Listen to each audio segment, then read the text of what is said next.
Yo, I'm Ace, and dude, holy shit, Love is War is peak as hell. I was gonna wait till the end of the season to speak on the show, but I kinda have to talk about it after episode 5. Like, dude, that episode is something else. For sure, spoilers for Love is War ahead. Actually, I kinda highly encourage you to just check it out for yourself, but yeah. The show is in my top 3 for sure, and it's so close to being at 2. Like, I don't know if it's there or not. Like, it's close as hell, and for good reason too. The series is gold as shit, and episodes like this are the main reason why. So for context, Shirogane ass at a lot of things. It's random shit too, like volleyball, dance, and for this episode, rapping. So getting into it, I was like, cool, a jokish, fun episode. And I mean, it was, but it was also just packed with a bunch of other stuff. It starts off with a setup for a gag they've done like 2 or 3 times. The gag being the Shirogane training arc. It's literally what it sounds like. He's dog shit at something and then gets trained up by Chika to be adequate at whatever he sucked at. And when I mean he's dog shit at something, I mean like dead ass. Like when he does the things he's bad at, you actually question if he's a human being or not. Like it's that fucking bad. Overall though, it's a funny set of events, but I mean, would they really go for it again, right? Like it's a recurring gag, right? But you only have so many of those before they start getting stale. So I was like,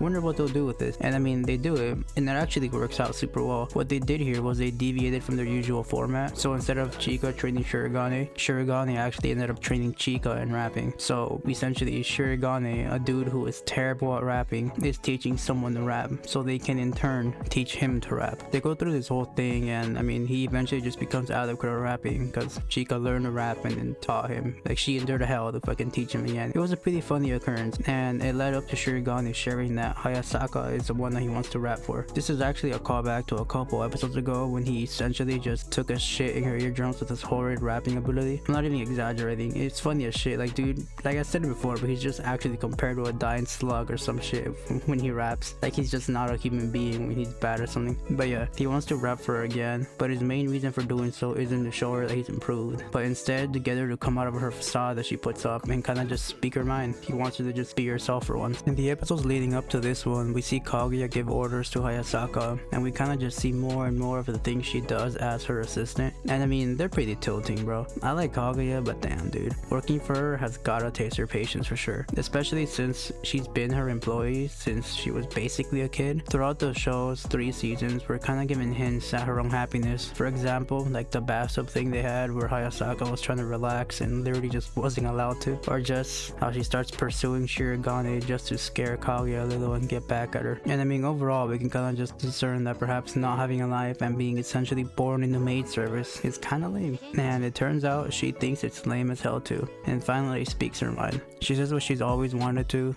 which is that she's jealous of her and kind of just wants to live like a teenager at times. And Hayasaka and Kaguya kind of have a heart-to-heart through rap of all things. So we really just get some sick-ass character development from Hayasaka in what was first portrayed as like a goofy rap episode. Overall, it just sets the 2 of them up for some more potential development in that area, like freeing Hayasaka or like just being better friend to her or something. I don't know. Like it gets the ball rolling for something, and having them get to that point would be dope. That by itself is already dope for an episode, especially since they had like a whole music video thing happening throughout it. But that's like 65% of the episode ish. Like after the whole character development thing and a whole lot of shit happening, there was still more. I actually watched this episode with a friend, and we were both kind of like, wait, what the fuck? That wasn't the entire episode, but like in a good way, not in like a holy shit this dragged out kind of way. We were just kind of baffled overall that like, damn dude, that wasn't the entire episode. Like a lot of shit happened, and like literally just felt like a whole ass episode.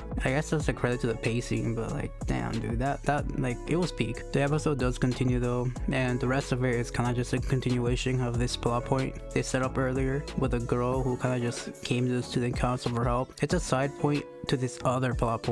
Like fuck, actually, how do I even explain this?